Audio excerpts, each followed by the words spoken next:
everyone. Now it's time for my favourite part of the show. It's story time. This story is our telling of a Victorian version of a very, very old folk tale. It's set in a time when people lived in thatch-covered houses, but before they learnt how to live in cities. It's set in a village, nestled at the foot of a massive hill range. Everyone in the village lived there, except for one old man who lived halfway up one of the hills. He was known fondly as Old Pipes, for his job for the village was every morning he would sit out on his doorstep and play his pipes, calling all the animals from the village up onto the hillside so they could graze for the day. And then of an evening, he would sit on his doorstep again, play his pipes, and all the animals would be called down back to the stables so they could rest for the night. Now he was getting on a little bit, was Old Pipes. His back was stiff, his joints were achy, and he wasn't able to breathe as deep as he once did. His pipe music no longer resonated off of the far distant hills, and the animals could no longer hear it every morning and every evening. But the villagers were very fond of Old Pipes, so they carried on paying his wages, and instead they employed 3 young shepherds to take the animals up and down instead. Now every week, Old Pipes would go and collect his wages from the village down at the bottom of the hill. He would make the long trek from his house to the chief villager, collect his wages and make his way back up again. But this week, the trip was a little more difficult than usual. He made it down okay, and he spent the rest of the day catching up with old friends, but on the way back up he started to lose his breath, so he took a little rest on an old tree stump. It was then that the 3 young shepherds that the village had employed found him, sitting on that tree stump trying to get his breath, wheezing a little bit. And they asked him if he wanted a hand getting back home. Well, he accepted their help very gladly, and so the 3 young shepherds helped him back home, settled him into his nice comfy chair. Old Pipes made them some tea and asked what they were doing out on the hill so late. The younger shepherd said, "We're employed to take the animals up to graze every morning and down again every evening so they can sleep in their stables. There used to be an old man that would play music and call the animals up and down every day, but his music hasn't been heard around here in a while." Now, the older shepherds knew who Old Pipes was, and they were trying frantically to keep the younger one quiet, but he just kept on talking. They made their excuses and left quite awkwardly. Old Pipes was left feeling more than a little foolish. After a while of thinking, he decided that seeing as he hadn't been able to do his job properly, he should give back his wages. And so for the second time that day, he set off down the hill into the village. It was getting dark as Old Pipes set out for his second trip down the hill that day. And because it was already his second trip, he got tired very quickly. He decided to give himself a rest. But as he did so, he heard a voice cry out throughout the woodlands, "Help me! Help me! I'm trapped in here! Please, let me out!" Old Pipes was not one to let a cry for help go unheeded, and so he searched high and low for where that voice might be coming from. Eventually, Old Pipes discovered that the voice was coming from a tree. He remembered some very old stories about dryads. Dryads were creatures that would overwinter inside of a tree trunk. They would stay all safe and warm from the winter snows, but in the springtime, they would have to be let out by a kind passerby. This dryad had obviously been trapped inside that trunk for a very long time, so he searched high and low for anything that might look like a key or a keyhole. At last, he found a bunch of iron-wrought keys lying on the floor. One very obviously fitted a keyhole that was in the bark, and so in he slotted the key and twisted it, and click, the tree trunk came loose and swung open.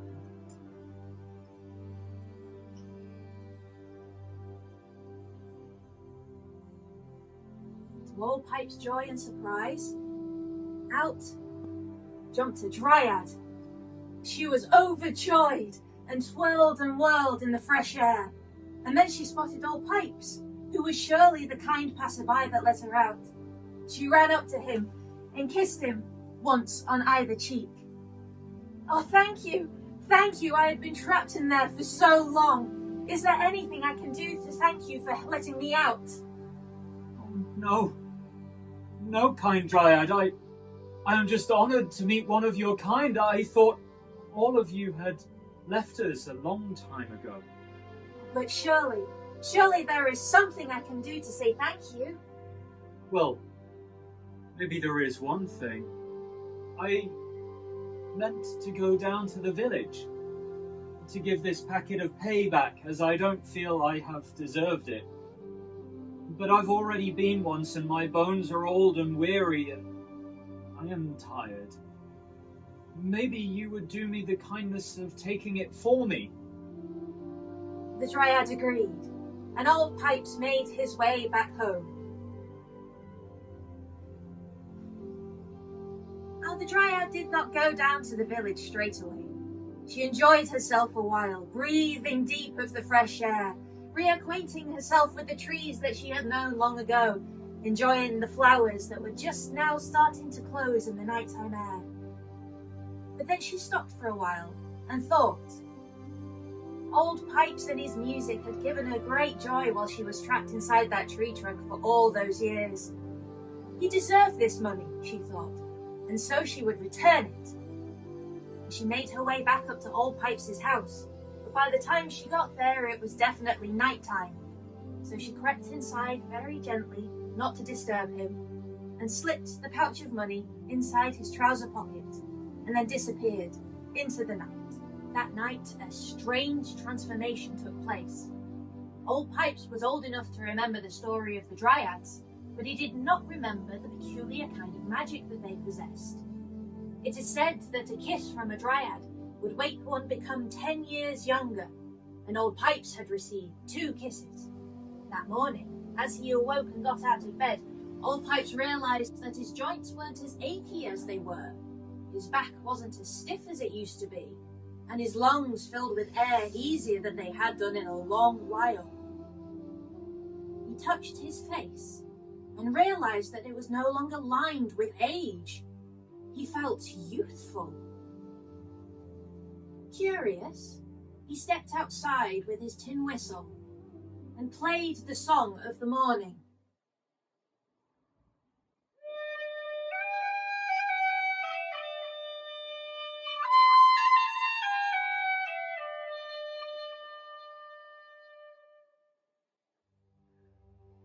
Even Old Pipes could tell the difference now. The song resonated off the far hill and bounced back to him, and the people in the village were stunned. They looked up to Old Pipes' house and thought, surely that wasn't him.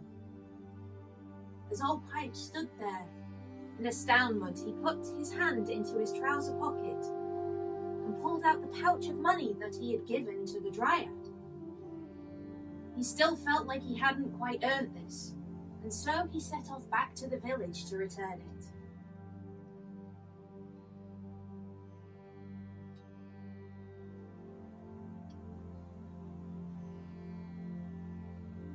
Halfway down, he bumped into the Dryad, who was still enjoying the fresh air and the flowers newly opened.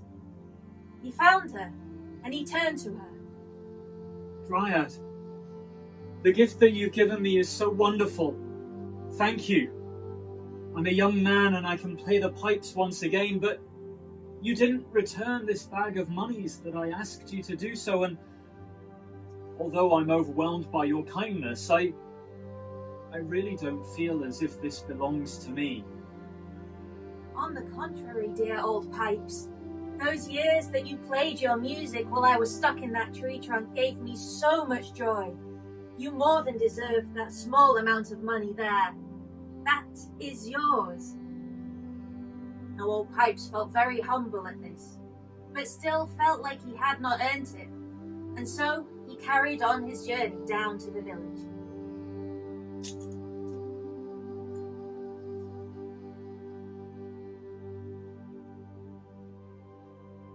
As he entered the village gates, all the villagers were astounded to see Old Pipes looking so youthful again. He approached the chief villager and handed him the pouch of monies.